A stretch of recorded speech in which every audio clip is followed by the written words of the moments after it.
Hi guys, today I wanted to discuss the Pendlay row, and essentially this is a very good variation to the barbell row, but in my opinion it cuts out a lot of the negatives to the barbell row purely because it's very difficult to cheat on this exercise.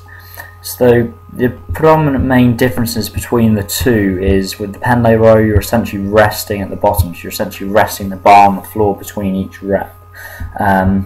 Whereas obviously with the typical barbell row, you get into the row position like I am now, and then you're just simply rowing up and down from there. However, the problem is it's very easy to cheat doing this.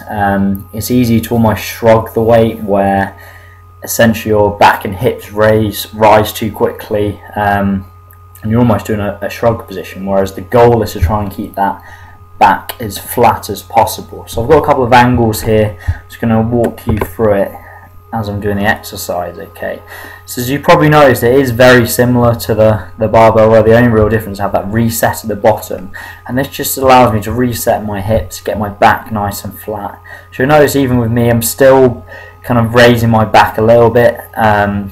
You're going to do that to a certain degree. It's more about minimizing this, and obviously the heavier you go, the more challenging this is going to be to keep that back nice and flat. So this is from a different position.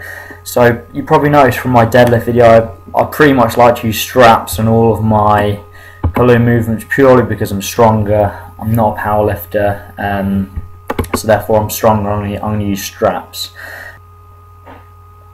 Okay, so just notice how, let's bring this back just a touch.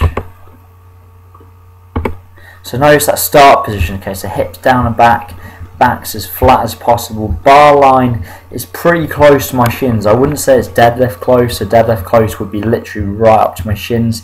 There's probably about 2 inches, 1.5 inches between the bar and my shins. And the reason is, obviously, as I'm trying to pull the bar straight up, I'm almost trying to bring the bar almost trying to get it somewhat parallel to my quads as I come up. So I'm trying to, instead of just bring it straight up, and trying to bring it more into my stomach. Okay, so notice it's almost below the sternum, probably in between the sternum and the belly button. I'm really trying to pull there. Okay, so we're going to go again. So another thing to talk about is the plate size. Okay, so fortunately the gym I train at, we have some, I don't think they're quite Olympic size plates, they're probably slightly smaller than that. However, they're certainly very useful for things like deadlifts and this, because it essentially puts that bar further away from the floor. So if you just got them typical 20 kilogram plates, I'd probably suggest putting the barbell on a step. Should essentially have the plates resting on 2 steps, so one for each side of the bar, or you could even place some weight plates underneath the bar. So essentially trying to create this bar line where it's further away from the floor, because otherwise at the bottom position you're going to have a rounded back rather than neutral back, which I've got here. Okay, so now we're working through. So notice I'm really focusing. It looks pretty much straight down, but I'm almost really focusing, trying to bring that bar as close to my stomach as possible. So instead of just straight up, trying to bring it into me as well. So it didn't look too bad. But like I said, the benefits over the barbell row, both have their place. It's hard to say whether one's superior to the other, but just purely because it's much more difficult to cheat on this exercise. However, the barbell row obviously you can go heavier. So it's worth giving it a go. I personally really like it, just because you're kind of glued to the floor after each rep.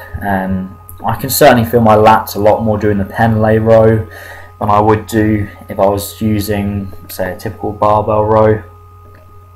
So one thing you'll notice at the top of the movement, I'm really focusing on trying to bring my shoulder blades back. So a good thing to imagine is, you're almost trying to imagine there's something in between your shoulder blades. You're trying to squeeze that. Okay, so you're really trying to pull your arms straight back as far as possible, and then control on the way down. So ideally I'd like to be a little bit more controlled on the way down, but it's one of them exercises a little bit like the deadlift, because the position you're in, it's very difficult to control it on the way down. But try and be as explosive on the way up control on the way down. So I hope you found this video useful. If you haven't already subscribed to the channel, please do, because like I said, I'm uploading lots of videos. And if there's any kind of topics you'd like me to cover for future videos, please don't hesitate. Leave me a comment on Facebook, Twitter, or a comment on this video. Brilliant. Have a good day. Thank you very much.